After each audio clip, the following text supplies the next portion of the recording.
السلام علیکم۔ قرآن کے خلاف بہت سے مورچے بنے، کچھ اپنوں نے بنائے، بہت سے غیروں نے۔ آج کا مورچہ حضرت یوسف علیہ السلام کے نام۔ دوستو، مختصر سی ویڈیو بناؤں گا، کوشش کریں پوری دیکھیں۔ روایت پرست لوگ جو ہیں، جو روایات کو بھی مانتے ہیں، امام طبری نے بسند صحیح عبداللہ بن عباس رضی اللہ عنہ سے یہ روایات نقل کی ہیں کہ نعوذ باللہ حضرت یوسف علیہ السلام جو ہے نا، وہ عزیز مصر کی جو بیوی تھی نا زلیخا، اس کی ٹانگوں کے درمیان بیٹھ گئے اور اس کے کپڑے اتارنے لگے۔ یہ قرآن کی ایک آیت کی تفسیر میں ابن عباس نے بیان کیا ہے۔ ہمیں تو پتہ ہے ابو ہریرہ رضی اللہ عنہ اور حضرت ابن عباس رضی اللہ عنہ، یہ دونوں بہت زیادہ اسرائیلیات بیان کرتے ہیں، اور اسرائیلیات جو ہیں وہ حجت نہیں ہوتی، لیکن ان روایت پرستوں کو کون سمجھائے، یہ تو نہیں مانتے اس چیز کو۔ دوستو، ابھی آپ کی اسکرین پہ آیت چلے گی، میں قرآن شریف میرے ہاتھ میں پڑھتا ہوں اور پھر میں اس کی مزید تفصیل آپ سے شیئر کرتا ہوں۔ یہ سورہ یوسف ہے اور اس کی آیت ہے 24۔ اعوذ باللہ من الشیطان الرجیم، بسم اللہ الرحمن الرحیم۔ وَلَقَدْ حَمَّتْ بِهِ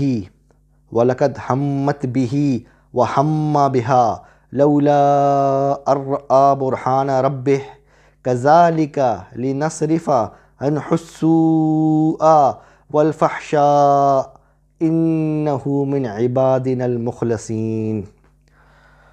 دوستو، یہ جو آیت ہے نا، وَلَقَدْ حَمَّتْ بِهِ وَحَمَّ بِهَا، اب جو روایات مطابق نا ہمیں عزیز مصر کی بیوی کا نام پتہ لگتا ہے زلیخا، تو زلیخا نے قصد کیا، ارادہ کیا حضرت یوسف علیہ السلام کا، وہ تو ہمیں پتہ ہے، اس کی سوچ گندی تھی، اس نے ارادہ کیا کہ میں نے غلط کام کرنا ہے۔ اچھا، یوسف علیہ السلام پہ یہ لوگ الزام لگاتے ہیں جو روایت پرست ہیں کہ انہوں نے بھی ان کی نعوذ باللہ، جس طرح کہ آپ کی اسکرین پہ بھی روایت چل رہی ہے، ابن جریر الطبری نے عبداللہ بن عباس سے نقل کیا کہ وہ حضرت یوسف یعنی ان کی ٹانگوں کے درمیان بیٹھ گئے اور ان کے کپڑے اتارنے کے لیے۔ اور مجاہد جو ہیں، جو عبداللہ بن عباس کے اسٹوڈنٹ ہیں اور صحیح بخاری کے راوی ہیں، تابعی ہیں، صحابہ کے اسٹوڈنٹ کو تابعی کہتے ہیں۔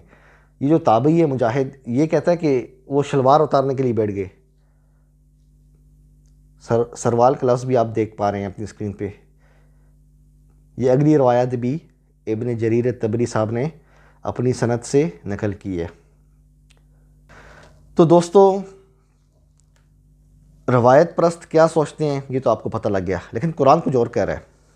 حضرت یوسف علیہ السلام کے بارے میں نا، وَحَمَّ بِهَا لَوْلَا أَن رَأَىٰ بُرْهَانَ رَبِّهِ، یوسف علیہ السلام نے تو قصد کیا ہی نہیں، ارادہ تو کیا ہی نہیں۔ اس کا مطلب ہم ترجمہ اس طرح کریں گے، اگر اپنے رب کی دلیل، برہان، اپنے رب کی طرف سے کوئی دلیل حضرت یوسف نہ دیکھتے تو وہ بھی قصد کر بیٹھتے، لیکن اللہ نے ان کو بچا لیا۔ اللہ نے حضرت یوسف علیہ السلام کو بچا لیا۔ یہ نہیں کہ حضرت یوسف نے بھی کوئی ارادہ کیا یا اس کی ٹانگوں کے درمیان بیٹھ گئے، جس طرح یہ صحیح روایات جو یہ روایت پرست بیان کر رہے ہیں اپنی سند سے، ان کی نزدیک یہ روایات صحیح ہیں، اس کی سند صحیح ہے۔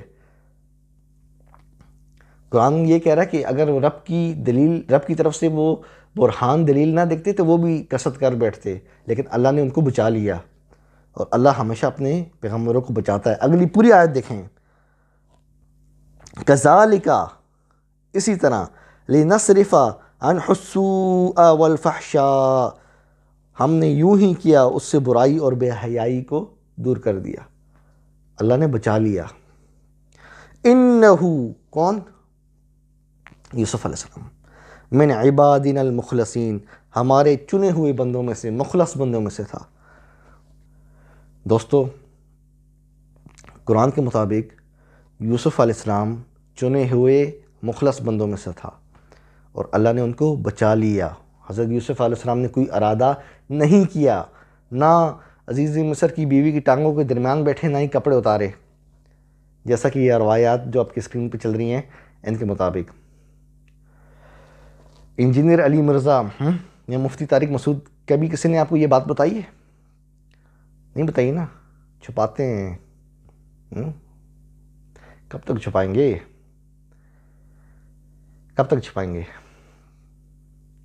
حق تو ایک دن ظاہر ہو ہی جاتا ہے نا دوستو۔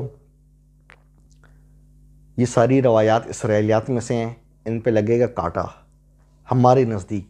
جو روایت پرست، جو آپ میں سے بھی لوگ جو روایتوں کو مانتے ہیں، آپ ان روایات کو صحیح مانتے ہیں کیونکہ اس کی سند صحیح ہے۔ آپ لوگ سند کو مانتے ہیں، آپ کہتے ہیں سند صحیح تو متن بھی ٹھیک ہے۔ سند ٹھیک ہے تو آپ کو قبول کرنا پڑے گا۔ آپ مانیں گے کہ نعوذ باللہ ایک پیغمبر کسی عورت کی ٹانگوں کے درمیان بیٹھ کے اس کی شلوار اتار رہا ہے؟ نعوذ باللہ من ذالک۔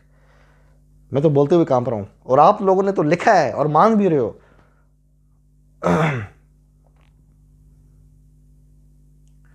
جبکہ اللہ نے کیا فرمایا ہے؟ وہ قصد کرتے، کیا نہیں ہے، کرتے، اگر ہم اس کو کوئی نشانی نہ دکھاتے۔ اللہ نے کوئی نشانی دکھا دی ان کو اور ان کو بچا لیا۔ بچا لیا یہ نہیں کہ ٹانگوں میں بٹھا دیا جس طرح آپ کہتے ہیں۔ اور پھر اللہ نے آگے سے تعریف بھی کی، انہو من عبادنا المخلصین، میرے سچے چنے ہوئے مخلص بندوں میں سے تھا، تعریف کر دی۔ تو آپ لوگ روایت پرست جو ہیں نا، حدیث کے نام پہ اپنے عقیدے درست کرو۔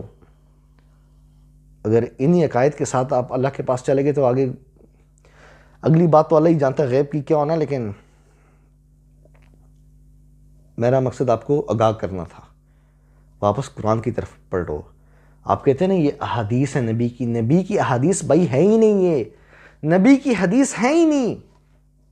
حدیث کسے کہتے ہیں؟ بات کو، میں آپ سے بات کروں آپ سن رہے ہو، ہے نا؟ اب میں کسی ایک بندے سے بات کروں، وہ آگے دوسرے کو بتائے گا، دوسرا تیسرے کو بتائے گا، تیسرا چوتھے کو بتائے گا، چوتھا پانچویں کو بتائے گا، وہ پانچواں آپ سے آگے بات کرے گا۔ دیکھو میری بات کے اندر کتنی باتیں مل جائیں گی، ہاں میری بات کے اندر کتنی لوگوں کے ذہن، ان کے الفاظ کی ملاوٹ ہو کے آپ تک پہنچے گی، پھر میری بات تو نہ ہوئی۔ یہی حساب نبی کی احادیث کا ہے۔ صحابی سنے گا، پھر تابعی سنے گا، پھر تابعی کا اسٹوڈنٹ تبع تابعی سنے گا، پھر اسے آگے والا سنے گا، پھر محدث سنے گا۔ یعنی 3-4 واسطوں سے آ رہی ہے، یعنی 3-4 لوگوں کا ذہن، ان کے الفاظ بیچ میں شامل ہو رہے ہیں، اور آپ کے 90% راوی ضعیف، کذاب، مستور اور مدلس ہیں۔ ان کی تفصیل بھی میں انشاءاللہ آہستہ آہستہ ویڈیوز میں آپ کی خدمت میں پیش کروں گا۔ ان روایات سے آپ توبہ کریں، واپس اللہ کے قرآن کی طرف پلٹیں۔ جب نبی کی وفات ہوئی تھی نا، ایک اللہ، ایک قرآن، ایک پیغمبر۔ نبی علیہ السلام جس دن فوت ہوئے تھے نا، صرف ایک کتاب تھی آپ کے پاس، صرف قرآن۔ آپ کو واپس قرآن کی طرف بلاتے ہیں، اور یہ جو روایات ہیں جو آپ نے ابھی پڑھی ہیں، ان کو فریاد سے آپ توبہ کریں۔ اپنے بھائی ابو جعفر تنولی کو دیں اجازت، اگلی ویڈیو میں بہت جلد ملاقات ہوگی انشاءاللہ۔ قرآن زندہ باد۔